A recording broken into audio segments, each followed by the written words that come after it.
Kanhi Presidential Spokesperson Attorney Harry Roque mibisita kang kanhi Pangulong Rodrigo Duterte sa Davao City atul sa selebrasyon sa Kadayawan Festival. Sumala niya uyon sabsiya sa gibutyag ni Vice President Sara Duterte nga posibleng konektado sa pagpadakop kang Kingdom of Jesus Christ founder Pastor Apollo Kibuloy ang pagpangipit ngadto sa bise. Dugang detalye sa report ni Kent Abrigana. Misaksi sa selebrasyon sa 39th Kadayawan Festival sa Davao City, si kanhi Presidential Spokesperson Attorney Harry Roque kung asa mitambong kini sa indak-indak sa Kadayawan Grand Showdown ni Antong Domingo sa gabi.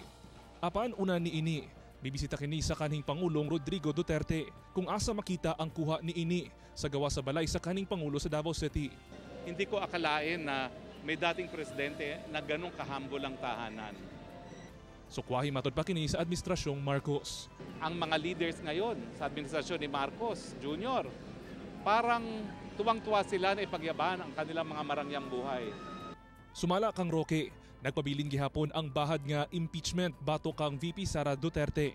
Kinumduman nga ni adtong bulan sa Agosto sa milabayng tuig, miingon ang Makabayan Bloc sa House of Representatives sa posibilidad nga pasakaan nila og impeachment case si VP Sara. Kini tungod matod pa sa paggamit ni ini og 125 million pesos nga confidential funds nitong 2022 nga walay congressional authorization.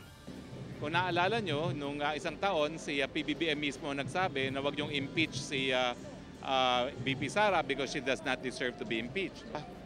Posible talaga na meron na talagang nakahandang articles of impeachment at handa naman na harapin niya ni VP Sara.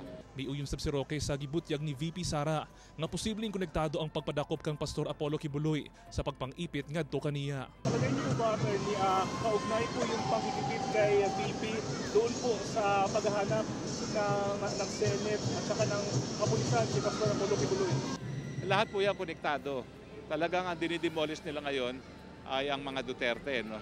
Unfortunately, tagapagsalita ako, so pati ako kasali doon. Ginakuhaan pa sa GMA Regional TV, One Mindanao ug kabahin ang Malacanang kalabot sa mga pahayag ni Roque. Kauban si Bebot Kahes sa kamera. Ako si Kent Abrigana para sa One Mindanao.